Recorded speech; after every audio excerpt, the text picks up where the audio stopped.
ओम शांति। आज का विषय बहुत सुंदर है।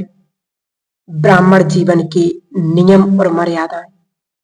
यदि ब्राह्मण बन गई और हमें उस नियम का ही पता नहीं, मर्यादा का ही पता नहीं, तो बाबा कहते आने वाले समय में हम बहुत पछताएंगे कि हम बाबा आप आए, हमें पता ही नहीं चला कि कौन सी मर्यादाएं हैं और कौन सी नियम है। तो इस अलौकिक जीवन के इस मार्ग पर हम सभी भी निकल पड़ते हैं। तो कहने वाले बहुत कुछ कहेंगे, सुनाने वाले बहुत कुछ सुनाएंगे, परंतु हमें इस जीवन की जो मूलभूत धारणाएं हैं वह छोड़नी नहीं चाहिए। चाहे हम कुछ भी करें, ऐसा हो नहीं सकता कि जगत कुछ ना कहे। और जब हम इस मार्ग पर चल पड़ते हैं तो संसार के लोगों की अपेक्षा और बढ़ जाती है। वो सोचते हैं कि इनमें सब कुछ हो, जो सारे गुण हो इनमें, वो क्रोध करें पर हमें नहीं करना चाहिए। उनमें आलस आ सकता है पर तुम्हें नहीं आना चाहिए। उनकी अपेक्षाएं बढ़ जाती हैं।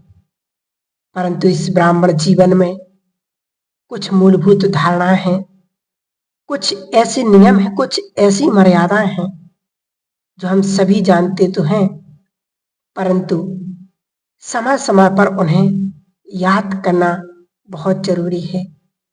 और ये देखना है कि कौन सी धारणा है, कौन सी नियम है, वो मुझ में है या नहीं, या पूर्ण रूप से नहीं है।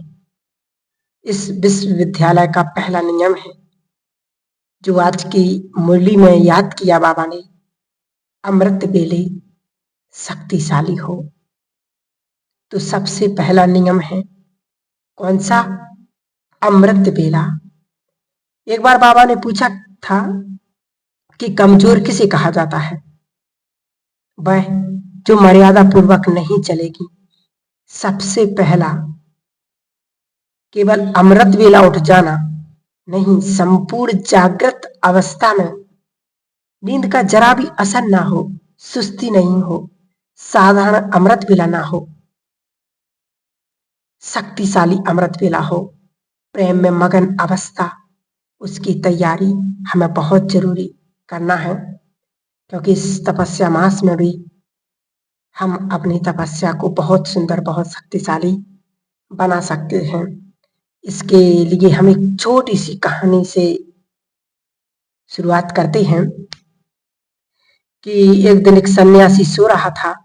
वह थक गया था। एक पत्थर पर वहां पर रखा था और उसे अपने सिरहाने लेकर तकिया बना करके सो गया। तो गांव की कुछ महिलाएं वहां पर आई पानी भरने के लिए, पनहारन। तो एक महिला ने कहा कि संसार छोड़ दिया परंतु तकिया का मोह अब तक नहीं गया। सन्यासी सो रहा था, थक गया था, पत्थर को तकिया बनाकर सो रहा था। तो एक स्त्री ने कहा संसार छोड़ दिया परंतु तकिया का मोह नहीं गया। सन्यासी जाग उठा, उसने आवाज सुनी और वे पत्थर लिया, उस पत्थर को और फेंक दिया। दूसरी स्त्री वहां पर भी थी, तो उसने कहा अकड़ तो देखो कितनी है, क्रोध अभी भी वैसा ही है। तीसरी स्त्री ने कहा कि हम स्त्रियां तो आती और जाती रहती हैं, तुम क्यों हमारी बातें सुनते हो? परंतु चौथी स्त्री ने कुछ अद्भुत बात कही। उसने कहा चाहे हम लोग कुछ भी कहें परंतु तुम अपना धर्म क्यों छोड़ते हो? चाहे हम गालियां दें, चाहे हम प्रशंसा करें, तुम हरि के गुण गाते रहो। तुम्हें अपना धर्म छोड़ने की क्या आवश्यकता है? तो वास्तव में इस अलौकिक जीवन में भी हम बाबा के बन जाते हैं तो अनेक बातें हमें सुनने को मिलती हैं कि ये ओम शांति आश्रम में जाते, पता नहीं क्या करते, अलग धर्म है, कई सारी बातें आप सभी के सामने आती होंगी, लेकिन हमें इन बातों को ध्यान नहीं देना। हमारा जो लक्ष्य है, हमारा जो मार्ग है, उससे हमें नहीं भटकना है। तो बाबा ने अमृत वेले का जो महत्व बताया कि उठने से और रात से किस अवस्था में सोया जा रहा है, क्या करते हुए सो रहे हैं, मन को खाली किया या नहीं किया, या वैसा ही भरा हुआ है। चित हमारा परमात्मा वर्षा हो रही है, परंतु पात्र यदि उल्टा रखा है फिर कैसे भरेगा। तो बुद्धि के पात्र को खाली करना है। रात को उसमें भी ऐसा नहीं कि कभी 4 बजे, कभी 5 बजे, पौने 5, पौने 4, कभी 4 बजने को 5 मिनट बाकी है और हमने सोचा 5 मिनट के लिए सो जाते हैं, और उठे तो देखा कितना बजा, 5, और 5 बजे जैसे ही देखा तो एक पश्चाताप, एक अपराध भाव, एक दुख दर्द जिसका कोई इलाज नहीं। दिन भर जैसे नहीं कहते नहीं, मुंबई शहर में एक टाइम पर पानी आता, अगर नहीं भरा तो पूरा दिन फिरते रहेंगे पानी मांगने के लिए। यहाँ पर भी सुबह सुबह एक अमृत मिलता है, अगर जिसने नहीं भरा तो वो दिन भर मांगता रहेगा, सुख दे दो, शांति दे दो।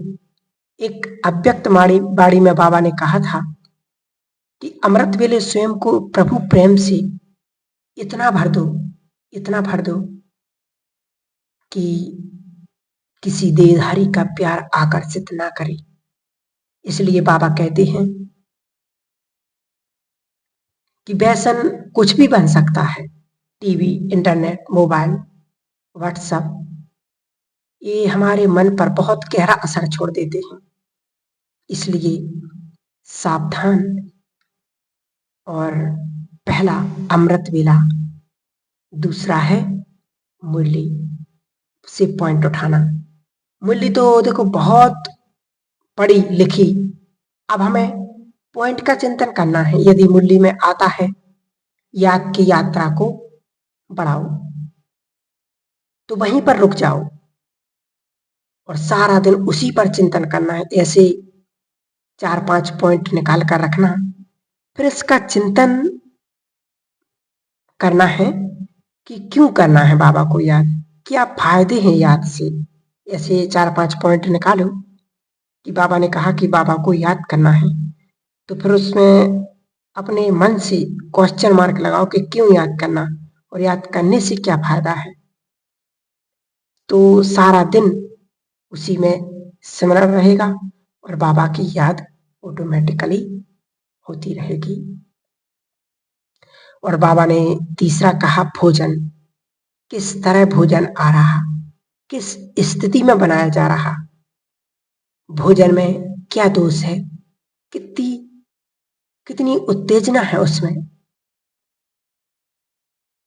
कितना वो गरिष्ठ है, वो चित्त को प्रभावित करता है। भोजन का एक भाग जाकर के मन बनता है, कहीं किसी की हिंसा तो नहीं हो रही, किस मनोदशा में स्वीकार किया जा रहा है। यदि क्रोध रूप चित्त पर उस समय खाया जा रहा है कि मन में क्रोध है, तो उस समय यदि हम खाना खा रहे हैं तो वो भोजन भी मांसाहारी है, क्योंकि वो क्रोध हमारे रक्त में जा रहा है। प्रेम पूर्वक भोजन स्वीकार करना, और सबसे महत्वपूर्ण धन्यवाद का भाव। सभी को धन्यवाद, उस किसान को भी, उस भूमि को भी। उसमें दोष नहीं निकालना, इसमें वो कम है, इसमें ये कम है। कहते नहीं, जाहे विधि राम ताहे विधि राखा। जो वो खिला रहा है, जैसा रख रहा है, उसमें हमें संतुष्ट रहना है। अगला नियम है ट्रैफिक कंट्रोल। बाबा को दिन में जरूर, जब भी ट्रैफिक कंट्रोल बचे अपने मोबाइल में सेट करके रखें। हर घंटे में तो बचता ही है। यदि 10 घंटे भी हमने अगर 5-5 मिनट तो 2 मिनट भी कर लिया तो 20 मिनट तो वैसे भी हमारा ही हो रहा है, और उससे हमारी स्थिति भी बहुत पावरफुल रहती है। हमारा जीवन के जो दिन भर के विचार हैं वो बहुत सुंदर रहते हैं। और अगला नियम है नुमा शाम का योग। यदि ट्रेवलिंग में जाते हैं, किसी को कोई ऑफिस का काम है, किसी को खाना बनाना, कोई माता बहन, मतलब सबके अलग अलग कार्य हैं, परंतु उस स्थान को जहां हम जिस स्थिति में हैं तो 6 से या 6:30 से 7:30 या 7 से 7:30 तक योग युक्त होकर के हमें उस वातावरण को वैसा बनाना है। कोई भी सेवा अगर नहीं है तो बैठ जाना है। यही ब्राह्मण जीवन का नियम है। अगला, एक बार चार्ट जरूर लिखना है, हमने दिन भर में क्या क्या किया है, क्या क्या गलती हुई, क्या क्या अच्छा किया, कितनों के साथ कितनों को सुख दिया, किसी को दुख तो नहीं दिया। ये सारा चार्ट हमें रखना है और बाबा को देना है। और अगला नियम है रात्रि सोने से पहले क्या करना है, बाबा को याद करना। एक अव्यक्त मूल्य में पढ़ा है, बाबा ने कहा एक अव्यक्त मूल्य जरूर पढ़ो सोते समय। बाबा को पोता मेल देना और हल्के हो जाना, ये सब करना ही है। लेकिन एक कवच पहनना है सोने से पहले। अपने जो बेड है, खटिया है, उसको एक कवच पहनाना है, फिर उसमें सोना। तो कुसपन भी नहीं आएंगे, बेकारी सपन भी नहीं आएंगे, शुद्ध सतो प्रधान नींद हमारी हो जाएगी। तो इसको हमें जरूर जरूर अपनाना है और अपने जीवन को बहुत बहुत सुंदर, बहुत श्रेष्ठ, बहुत पावरफुल बनाना है। इस समय अब हमसे क्या चाहता है, इस समय की वैल्यू को समझ, इस महानता को समझ, अपने जीवन को परमात्मा की याद से, परमात्मा के प्यार से स्वयं को इतना भरपूर कर देना है कि आने वाले समय में हम बाबा के वो लाल, बाबा के वो महारथी बच्चे कहलाएंगे।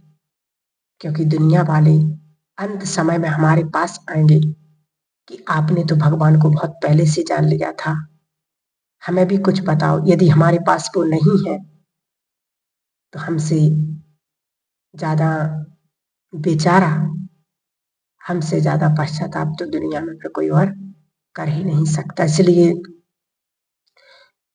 जरूर इस बात को, इन नियमों को अपने जीवन में अपना लेंगे तो सचमुच आपका जीवन बहुत सुंदर, बहुत श्रेष्ठ, बहुत शक्तिशाली हो ही जाएगा। तो आप सभी ब्राह्मण बाबा के महान आत्माएं इस बात पर बहुत बहुत अटेंशन, बहुत बहुत ध्यान देंगे। यही समय है तीव्र पुरुषार्थ करने का। ओम शांति, ओम शांति। अब कल हम एक कुछ और नया सुनेंगे कि ब्राह्मण जीवन में एक भाई का एक सत्य अनुभव कि जीवन में पुण्य कब काम आते हैं, वो किस तरह से पश्चाताप किया उसने, तो कल सुनेंगे हम। ओम शांति।